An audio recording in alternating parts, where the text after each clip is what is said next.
Scorpio, Sun, Moon, Rising, Venus, Signs, Cross Watchers. Blessed New Year sa iyo. Ito yung year 2025 reading mo. Ito yung pinaka-summary. Ano yung magiging kabuuan, mga ma-encounter mo, mga dapat mong malaman, no? Mare-reveal sa year 2025.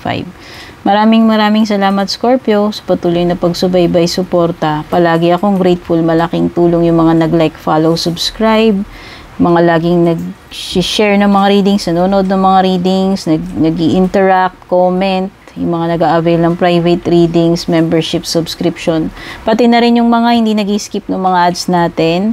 Regarding private reading, dumiretso kayo sa aking official FB page. Doon kayo mag-message directly. Lahat ng details at link na kailangan nyo nasa pinakadulo or sa description nitong video. So, Sun, Moon, Rising, Venus, Signs or Cross Watchers. Tignan na natin. Kuha muna tayo ng pinaka-highlights dito sa green cards, no? Ano kaya yung mga main highlights ng 2025 mo?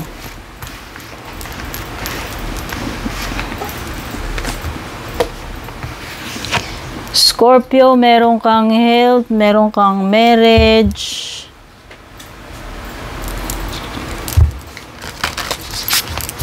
Dami nakakuha ng marriage card. Mukhang maraming ikakasal ngayong 2025 pagpasok sa sa engagement, ayan, or marriage, or commitment, no? Wow! So, dito umiikot ang iyong 2025, no? Sa kaperahan, kabuhayan mo, mga resources mo, pati na rin sa mga relationships, partnerships, or asawa. Okay? Significant other mo. Kung hindi man ikaw ang ikakasal dito, basta merong ikakasal, merong pagpasok sa commitment or partnership. Romantic man ito or not, ha? Pwede rin naman. Basta ito yung ibibigay mo yung buong commitment mo eh. Oh. I-dedicate mo yung sarili mo dyan. O pwedeng iba sa inyo, this is business partnership kasi may mga perang involved dito. May makaka-tandem ka rito, ano?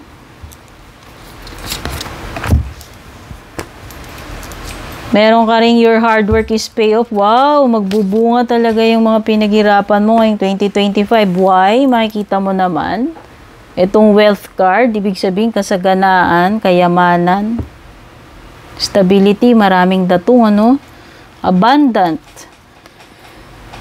Whatever hard work itong ipuput mo is magpe-pay off yan ngayong 2025. Magbubunga ng magandang resulta yan, Maraming may abundance dito, maraming datong or kita. Think on your feet, sabi ni Fox Spirit. Ito na yung ito yung period ng pagiging alert. Kailangan mabilis ka ring umaksyon, mag-isip. Oo. Pagiging pagiging alisto. Ayan You need to think on your feet ngayong 2025. Maging alisto ka daw. Ito yung period na pagiging flexible mo. Na dapat ka mag-adapt sa any setting or situation na kakaharapin mo ngayong 2025. Dapat mabilis ka, Andyan din yung pagiging resilient. Hindi lang siya pagiging adaptable, flexible. Pagiging pagiging matatag.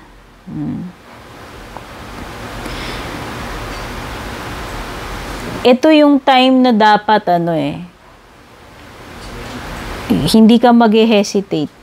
So dapat maging maging alisto, maging sure. Oo. Kumbaga parang dapat sharpshooter ka. Precise. At akma doon sa sitwasyon, sabi nga paano mag-adapt, maging flexible, at dapat mabilis kang umaksyon sa bawat tawag ng sitwasyon, Ano yung kinakailangan mong gawin. So, presence of mind, resilience, focus, adaptability yung importante ngayong 2025 para sa iyo. Pero huwag kang mag-alala kasi magkakaroon naman ng rewards. Ayan, no? Magbubunga ng maganda yan. Wealth, abundance, ano mang hard work yung ilagay mo rito is magbubunga ng maganda yan. Kumbaga parang instincts and survival ito eh. Si Fox Spirit yun na-feel ko, nasi-sense ko. So, ito yung abilidad mo, adaptability mo, cleverness. Kasi si Fox is clever, ang sabi nila. So, tignan pa natin, Scorpio. Baba yung ibang cards mo. Patong na lang natin to para mag-fit sila. Ayan. Tayong dalawa rito. Ay! Sorry, may natabi. Wow! Opportunities darating sa ngayong 2025 at saka positive work outcomes. Ayan, confirmed. Confirmed dito, Scorpio. Mukhang paldo-paldo ka ngayong 2025. Maraming magagandang resulta. Mga pinaghirapan mo, pinagpaguran mo, magbubunga, may abundance. Andyan yung pera. Ayan, no, positive work outcomes, consistent efforts will bring rewards and a major purchase is worth making. At mukhang meron kang something big na may pupundar. Kasi nga, ang dami mong earnings. Ayan, no? May excess eh, may abundance eh. Kasi pinag-deserve mo naman dahil pinagtrabahuan mo nan talaga yan, pinagpawisan mo. Kaya nga aanihin mo yan. Aanihin mo yung hard work na yan in 2025. Ayan pa yung mga opportunities, oh, ang swerte mo. Oh, itong 2025, ang tabayanan mo, Scorpio, meron daw important or malaking offer para sa'yo. Sa business man yan or sa career mo or kung saan man. Pwedeng offer ng pagpapakasal, pwedeng job offer, no? Kung ano man, or partnership, business partnership, whatever. Be prepared and dress to impress. Yan, pwedeng may kinalaman nga sa career ito. O baka ito na yung hinihintay mong big break, opportunity, promotion, leveling up pagdating sa iyong career or sa iyong salary, no? Tignan pa natin ano pa ibang paparating sa iyo, Scorpio. Oops, sorry. Oops, yan yung tumatalon. Kunin natin yan, ha. 3 cards only, ayan. Meron ditong lalaki, or kung sino man to, ano man ang gender neto, kung sino man, dealings daw or relationship with a man with dark complexion or hair. Someone who has dark, medyo kayo mangge, moreno, morena, ano man ang gender neto, dark din siguro yung hair. Hindi sinabi specific kung romantic or kung anong klase, basta dealings or relationship with a man or whatever gender. Sige, para neutral tayo. Frying pan. Trouble or accusations. Nako, so hindi lang pala good stuff, sorry, no? Ganyan talaga, kung anong darating, hindi naman natin alam. Pwedeng magkaroon ng mga problema, gulo-gulo, conflicts, ayan, no? Trouble or accusation, meron ditong mga may didiin. Mapagdidiskitahan, mapagbibintangan. O, baka may mga ganyan, no? Mga gusot-gusot, trouble-trouble nga. Ito talaga, aanihin mo, haystack. O, karma card ito eh. Kung ano yung tinanim mo, yun yung aanihin mo. Kaya kung, yan, nakikita ko is puro positive naman yung aanihin mo, maganda. Rewards, no? You will reap what you have sown. Kaya yung mga hard work na ginawa mo nga rito sa New Moon in Capricorn, aanihin mo yan. Ayan, ayan na. Deserve mo na. Cause and effect, results, fruits, or consequences. Yun lang naman ibig sabihin ng karma. Kasi pwedeng good or bad karma yan, ha? Take note. Depende na yan sa inyo. Anong mapupunta sa inyo. So, silipin naman natin yung buhay pag-ibig mo. Anong pinaka-summary ngayong 2025. Pwedeng energy mo yung masagap or energy ni person mo.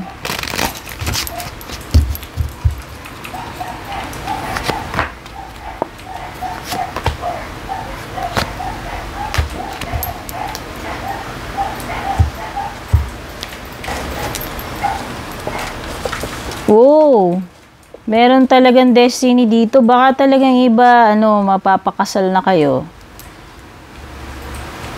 Pwedeng ito na yun. Ito na yung hudyat na kung may tao mang papasok sa buhay mo, ito na siguro yung destiny mo. Baka siya na yung mapapangasawa mo o baka ikakasal na kayo.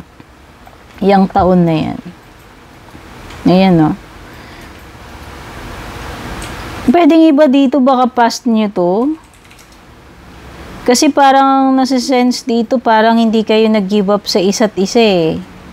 Kayo pa rin yung nagkatuluyan eh. Parang ganun. Kayo pa rin yung magkakatuluyan sa 2025. Ikasal man kayo dyan or hindi. Engagement man yan or commitment. Kayo pa rin. And hindi nyo rin ini-expect na, alam mo yun.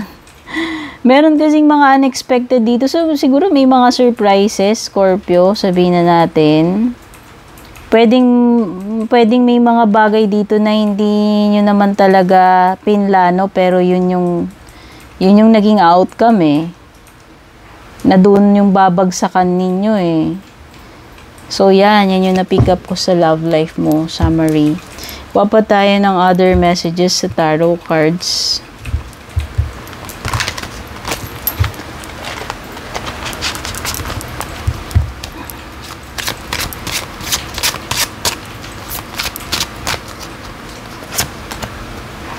Meron kang 5 of Cups, so pwedeng may water sign, Cancer, Scorpio, Pisces. Pwede rin namang may Taurus, Virgo, Capricorn. At saka, pwede ring may water sign, Cancer, Scorpio, Pisces. Oh. So, malakas na energies ng Cancer, Scorpio, Pisces. Pwede ring may Gemini dito or Virgo. Or earth sign yan. Ayan talaga, mala soulmate energy, oh. Union ito. This is a spiritual kind of love. Oo. Partnership, ayan, oh. Soulmates, nakikita ko. Meron ditong magkasundo kayo. Romantic man ito or not, ha? Feel na feel ninyo isa't isa. Ayan, pwedeng water sign. Bagay na bagay kayo, swak na swak kayo, no? Nitong tao na to. Kasundong-kasundo mo siya. So, ang ganda ng partnership na nakikita ko rito, whether sa romantic ito or hindi. Friendship man yan, sa romantic or sa business. Nakikita ko maganda yung magiging samahan. In harmony kayo. Yung mga connections nyo in harmony, yan. 5 of Cups, so nakikita ko rin dito is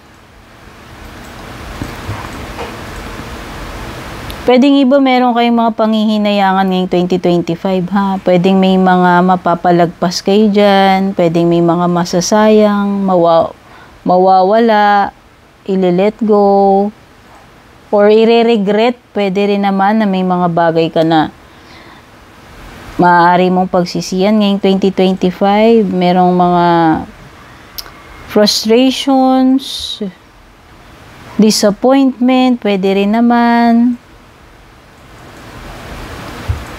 Mga bagay na dapat mo nang i-let go kasi alam mo namang hindi na babalik. Okay, so wala nang saysay na mag-focus ka pa dun sa mga bagay na yun. Bagkus dapat mas mag-focus ka sa kung ano yung available sa'yo or sino yung available sa'yo or yung natitira. Kung meron mang mga nawala na dyan, alam mo nang nawala na, no? Pero parang fixated ka pa rin dun. So yun, mag-focus ka sa kung ano yung meron. Kung sino at ano yung nandyan para sa iyo. Wag dun sa mga taong wala na, wag na dun sa mga bagay na alam mong wala na, hindi na mababalik. Yun lang yung reminder sa iyo niyan. Multitasking ka ngayong 2025. Dami mong commitments. Very busy. Oo. May mga bagay na magsasabay-sabay dito, Scorpio. Is paano ka maging flexible, adaptable. Yun nga yung sinasabi ni Fox. Paano mo mamamultitask yan, mamamanage yung mga yan. Mga bagay-bagay na yan. Magician, time to take action. Transformation, nakikita ko. Mukhang makaka-create kayo ng mga magaganda rito ha, Scorpio ha. Nakikita ko sa Magician. Manifestations to ng magagandang bagay na paparating sa iyo ngayong 2025. So, nasa sayo yung power to create, to transform. Bawat sitwasyon na kakaharapin mo rito. Okay? May ano ka, may magic ka. Ibig sabihin, may magagawan at magagawan mo ng wonders or magic yung sitwasyon mo. Nasa sayo, kumbaga, nasa sa kumpas ng wand mo, nakasalalay sayo. Okay? Tignan na natin yung closing message, advice, affirmation para sa year 2025 mo. Para ma-seal na natin itong reading mo, Scorpio. So, ang nahugot natin is Gathering of Angels at ang pinaka-mensahe niya. Call upon the angels that represents your needs the most. And your genuine need will be answered. Wow! So, parang answered prayer ito, Scorpio. Kung ano man daw itong mga needs mo, ilapit mo sa iyong guardian angels, ipagdasal mo at masasagot ang iyong panalangin. The angels guidance, ayan, ginagabayan kanila, will help you choose the right path to take. Kaya yung mga naghahanap ng mga halimbawa, gusto ninyo magkaroon ng clarity sa sitwasyon ninyo, ano ba yung mga dapat nyong gawin, yun yung ipagdarasal ninyo, hihilingin ninyo from sa mga angels ninyo. At gagabayan kayo, tutulungan kayo, ayan o. Ibibigay yung needs nyo pakikinggan yung panalangin nyo. So, trust that whatever happens will be the best for all. Okay, ipaubaya mo yung bagay na yon, magtiwala ka. Na kung ano man daw yung mangyayari, yun ay para sa kabutihan ng lahat. Tandaan mo ito, no? Mukhang merong importanteng ganap. Remembering everybody has certain lessons they need to learn in this lifetime. The angel energy is gentle and kind. Ang affirmation mo, I am being guided by angels. So, diba? Sabi ko nga, you are divinely guided ngayong 2025. Basta ilapit mo lang, ipagdasal mo. Kung hindi mo alam yung gagawin mo, nako-confuse ka, or kung may kahilingan ka. Blessed New Year sa iyo, Scorpio. Sana makatulong sa iyo itong reading. At kung nag-resonate man, may magkatotoo man dito, balikan mo kung mag-comment ka dito. Take care, God bless, babush.